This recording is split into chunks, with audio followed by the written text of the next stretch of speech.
चारित्र्याच्या संशयातून पतीकडून पत्नीची निर्घृण हत्या। दिघी सागरी पोलिसांकडून आरोपीला तातडीने बेड्या।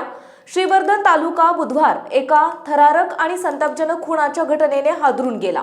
चारित्र्यावर संशय घेऊन एका 25 वर्षीय पतीने आपल्या अवघ्या 20 वर्षाच्या पत्नीची दगडाने ठेचून निर्घृण हत्या केल्याची धक्कादायक घटना दिघी येथे घडली आहे। या प्रकरणी दिघी सागरी पोलिसांनी अत्यंत तत्परता दाखवत आरोपी पतीला तात्काळ अटक केली आहे। पोलिसांकडून मिळालेल्या प्राथमिक माहितीनुसार आरोपी किरण परशुराम वाघमारे वय 25 आणि त्याची पत्नी अनिता किरण वाघमारे वय 20 हे दोघे दिघी परिसरात राहत होते। गेल्या काही दिवसांपासून आरोपी किरण हा पत्नी अनिता हिच्या चारित्र्यावर संशय घेत होता। याच संशयातून त्यांच्यात वाद होत असे। घटनेच्या दिवशी हा वाद विकोपाला गेला। रागाच्या भरात नियंत्रण सुटलेल्या किरणने अनिता हिच्यावर हल्ला केला। त्याने थेट दगडाने अनिता हिच्या चेहऱ्यावर, गालावर, कानावर आणि डोक्यावर अत्यंत अमानुषपणे गंभीर प्रहार केले। या भीषण हल्ल्यात गंभीर जखमी झालेल्या अनिता हिचा जागीच मृत्यू झाला।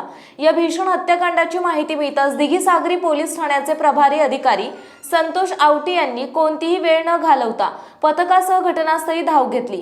परिस्थितीचे गांभीर्य ओळखून पोलिसांनी तात्काळ कारवाई करत पळून जाण्याच्या बेतात असलेल्या आरोपी पती किरण वाघमारे याला बेड्या ठोकल्या। या प्रकरणी दिघी सागरी पोलीस ठाण्यात हत्येचा गुन्हा दाखल करण्यात आला असून पुढील तपास पोलीस अधिकारी संतोष आवटी यांच्या मार्गदर्शनाखाली पोलीस उपनिरीक्षक अर्शद शेख हे करीत आहेत। अवघ्या 20 वर्षांच्या तरुणीचा अशा प्रकारे अंत झाल्याने परिसरात तीव्र हळहळ आणि संताप व्यक्त होतोय। महाराष्ट्र मीडियासाठी प्रतिनिधी श्रीकांत शेलार।